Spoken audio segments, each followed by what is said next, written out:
Praise the lord. దేవుడు మనిషిని దేవుని స్వరూపమందు దేవుని పోలికగా సృజించాడు. అది మనకి చాలా స్పష్టంగా తెలుసు. దేవుడు మనల్ని ప్రేమించాడు కాబట్టి ఆ విధంగా తనతో సమానమైన వారిగా ఉండాలని దేవుడు కోరుకుంటూ ఆ విధంగా సృష్టించాడు. మనల్ని చూస్తే దేవుని చూసినట్టే. మన యొక్క జ్ఞానము దేవుని జ్ఞానం అంతటిదే. కానీ మనం ఎందుకు ఆ యొక్క ప్రశస్తమైన విలువను తెలుసుకోలేకపోతున్నాము అన్నది మనం గ్రహించుకోవాల్సిన అవసరం ఉంది.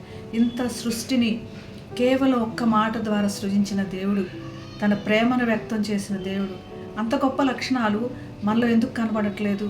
మరి అది మనం గ్రహించుకోవాల్సిన అవసరం ఉంది.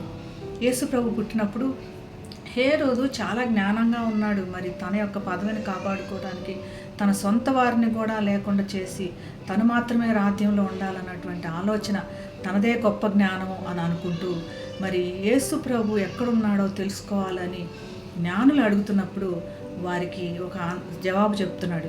మీరు వెళ్ళి ఆ శిశువు విషయమై జాగ్రత్తగా విచారించి తెలుసుకొని గానే నేను వచ్చి ఆయనను పూజించినట్లు నాకు వర్తమానం తిండని చెప్పి వారిని బెత్లెహేంలకు పంపాను. బెత్లెహేం చాలా దగ్గరలో ఉంది, కానీ తను వెళ్ళడానికి కానీ తనతో జ్ఞానులతో ఎవరిని పంపించడానికి కానీ ఇష్టపడట్లేదు. మొదట యేసు జన్మాన్ని నమ్మట్లేదు, తానే జ్ఞానిని అని అనుకుంటున్నాడు. ఇటువంటి విషయమై గ్రహించుకోవాల్సిన అవసరం ఉంది. దేవుని జ్ఞానం ఎదుట మనం వెర్రివారము. దేవుని జ్ఞానం అన్నది తెలుసుకొని దేవుని జ్ఞానాన్ని గౌరవించాలి. మరియు కూడా యేసు ప్రభు పుట్టిన దాన్ని ఒప్పుకోవట్లేదు, నమ్మట్లేదు. ఈ విషయమై విశ్వాస జీవితంలో నడుస్తున్న మనతో పాటు విశ్వాసుల విషయమై కూడా మనం జాగ్రత్తగా ఉండాల్సిన అవసరం ఉంది. మనతోనే విశ్వాసంలో సాగుతూ దేవుని వాక్యాలను నమ్మరు, దేవుని మీద విశ్వాసం ఉంచరు, వారి జ్ఞానమే గొప్పది అనుకుంటూ ఉంటారు. ఈ వీరి విషయమై జాగ్రత్తగా ఉండమని వాక్యం చెప్తుంది. యెహోవా కనులు ప్రతి స్థలం మీదను చెడ్డవారి మీదను మంచివారి మీదను చూస్తూ ఉన్నాయి. చెడ్డవారిని వెంటనే నాశనం చేయడం దేవునికి ఇష్టం లేదు.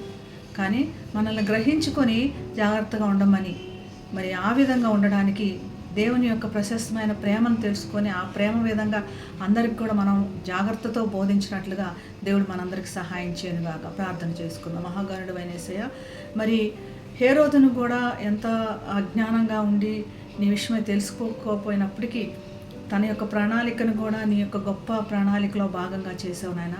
మేము వెర్రివాడటం వంటి వారం ప్రభా, నీ యొక్క జ్ఞానం ఎంతో గొప్పది నాయన. ఆ విషయం గ్రహించుకొని ప్రభా నీ యొక్క జ్ఞానంలో మేము ఎదిగినట్లుగా ఆ విధంగా వర్ధిల్లినట్లుగా మా అందరికి కృప చూపించమని యేసు నామమున ప్రార్థిస్తున్నాం తండ్రి.